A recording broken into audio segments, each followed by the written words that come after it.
नेपालमै केही गर्छु भनेर अमेरिकाबाट फर्किएका रवि लामिछानेप्रति जनताको धेरै आशा थियो। तर पछिल्लो समय विभिन्न मुद्दा मामिला कानुनी झमेलामा पर्दै गर्दा मानिसहरू केही निराश पनि बनेका छन्। यो धरपकड ममाथि के कारणले भइरहेको छ मैले बुझ्न सकेको छैन।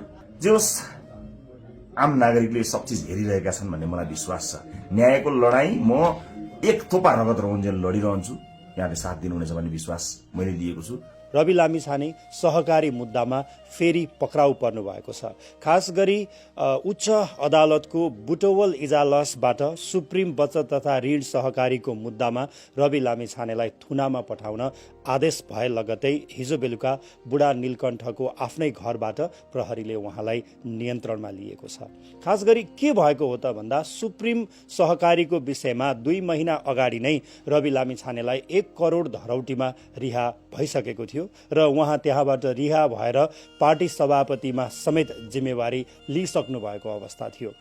तर रवि लामिछानेले आफू साधारण तारिकमा छुट्न पाउनु पर्ने भन्दै उच्च अदालतमा निवेदन दिनुभयो। त्यसै गरी सरकारी वकिलको कार्यालयले पनि एउटै प्रकृतिको मुद्दामा छविलाल जोशीलाई चाहिँ पूर्वपक्षमा पठाउने, रवि लामिछानेलाई चाहिँ उन्मुक्ति दिने भन्दै उच्च अदालतमै गयो र यो दुवै मुद्दालाई उच्च अदालतको एउटै इजलासले हेरेर हिजो बेलुका यस्तो खालको निर्णय सुनाएको छ। यसको प्रभाव अन्य काठमाडौँ पोखराका मुद्दाहरूमा पनि पर्ने आकलन गरिएको छ। त्यसो हो भने उच्च अदालतको बुटवल इजलासले के आधारमा रवि लामिछानेलाई पूर्वपक्षमा पठाए त भन्दाखेरि 3-4 महत्त्वपूर्ण कुराहरू छ।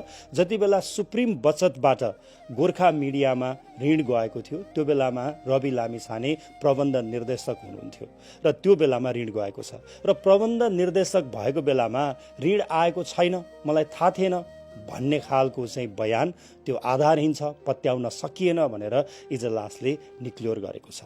त्यसै गरी ऋण लिएको थाहा नभए पनि रवि लामिछानेको नामबाट 40 लाख रुपियाँ सुप्रिम बचतको चाहिँ ऋण चुक्ता गरिएको पनि देखिएको छ।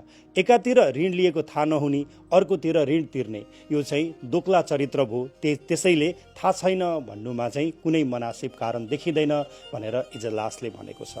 र अदालतले सुप्रिम बचत तथा ऋण सहकारीमा थुप्रै मानिसहरूको पैसा फसेको र उनीहरूको संवेदनालाई ख्याल गर्दै रवि लामिछानेलाई थुनामा पठाउन आदेश दिएको भनेर जिकिर पेश गरेको छ।